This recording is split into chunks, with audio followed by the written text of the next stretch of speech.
Don't shoot! Hands up!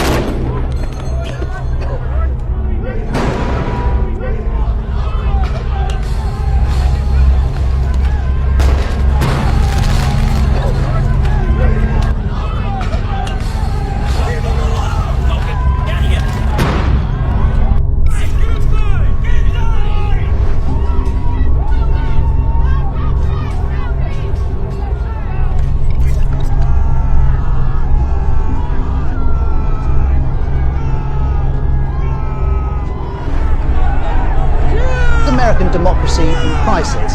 Democracy faced its most serious crisis in decades. Democracy in decline and under assault from nearly every corner of the world. খসে পড়ছে কুফরি গণতন্ত্রের শয়তানি মুখোশ। শতাব্দীর নানান ঘাত প্রতিঘাতে নড়বড় হয়ে ওঠা এক কুফরি মতবাদের নাম গণতন্ত্র।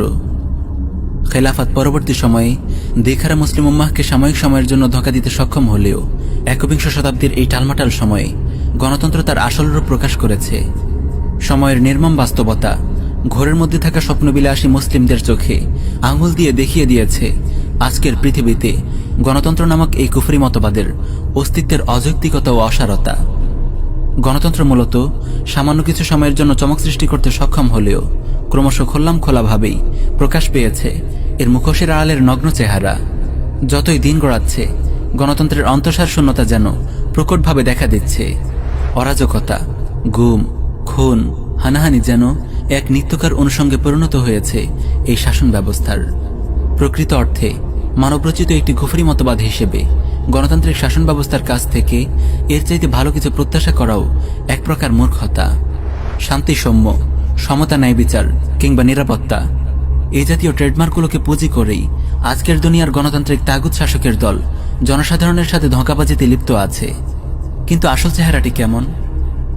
গণতন্ত্রের নিরীহ বলি বনাম বাস্তবতা। গণতন্ত্রের ফেরিওয়ালারা সাধারণত গণতন্ত্রকে একটি শান্তি, নিরাপত্তা ও সমতার মতবাদ ও শাসন ব্যবস্থা হিসেবে উপস্থাপন করে থাকে, যদিও বাস্তবতা আমাদেরকে এক ভিন্ন চিত্রই কেবল প্রদর্শন করে। খুন ও লুণ্ঠনের স্বর্গরাজ্য এই গণতান্ত্রিক শাসন ব্যবস্থার কিছু হালচাল আজ আপনাদের সামনে তুলে ধরতে চাই। আইন ও সালিশ কেন্দ্র আশকির হিসাব মতে 2014 থেকে 2019 এই 6 বছরে দেশে মোট 3710টি রাজনৈতিক সহিংসতার ঘটনা ঘটে। করোনাকালীন 2020 সালের 157টি ঘটনা যোগ করলে যার সংখ্যা দাঁড়ায় 3867তে। আর এই 7 বছরের ক্ষমতার লড়াইয়ে সব মিলিয়ে আহত হয় 43,204 জন এবং নিহতের সংখ্যা পৌঁছে 666 জনে। কথিত নির্বাচনে সংঘাত ও সহিংসতা এবং ক্ষমতার লড়াইয়ের বলি হয় এতগুলো নিরপরাধ মানুষ। এদেশের নেতাকর্মীরা গণতন্ত্রের দোহাই দিলেও গণতন্ত্রের কোনো আলামতি খুঁজে পাওয়া যায় না এদেশে।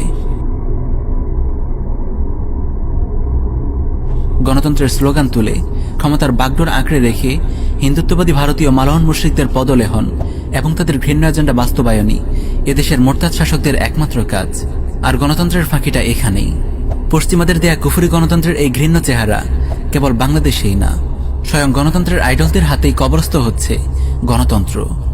সম্প্রতি আমেরিকার প্রেসিডেন্ট নির্বাচনে করচুপির অভিযোগ, তথাকথিত মহাপবিত্র নির্বাচনের ফলাফলকে থোড়াই কেয়ার করে ক্যাপিটল হিলে ট্রাম্প সমর্থকদের হামলা ও ভাঙচুরের ঘটনা জানান দিচ্ছে গণতন্ত্রের রাজঘড়িতে বিদায়ের ঘণ্টা বেজে গেছে।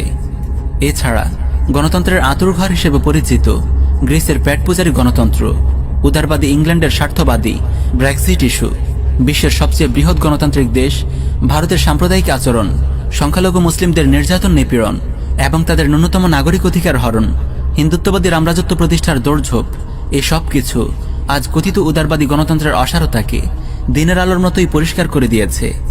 সারা বিশ্বে গণতন্ত্রের এই দুঃসময় প্রমাণ করে দিয়েছে গণতন্ত্রের কথিত উদারনৈতিকতার সবগুলো কেবল পশ্চিমাদের সাম্রাজ্য বিস্তারের অস্ত্র ছাড়া আর কিছুই ছিল না। আমাদের বার্তা, প্রিয় উম্মা, গণতান্ত্রিক ব্যবস্থার মুখোশ পরে থাকা হিন্দুত্ববাদী ভারতের পোষা তাগুত সরকারের শয়তানি সম্পর্কে আমরা সচেতন হই। আমাদের চারপাশে এখনো যারা এদের সম্পর্কে ধোঁকায় নিমজ্জিত আছে তাদেরকে সচেতন করি। আজ যদি আমরা গাফলতের ঘুম ভেঙে জেগে না উঠি তাহলে শীঘ্রই হয়তো দেখা যাবে কাশ্মীর, হায়দ্রাবাদ কিংবা গুজরাটের করুণার্ত চিৎকার প্রতিধ্বনিত হচ্ছে বাংলার জনপদেও। আজ যদি আমরা গাফলতের ঘুম ভেঙে জেগে না ওঠি, তাহলে শীঘ্রই হয়তো দেখা যাবে কাশ্মীর, হায়দ্রাবাদ কিংবা গুজরাটের করুণার্ত চিৎকার প্রতিধ্বনিত হচ্ছে বাংলার জনপদেও।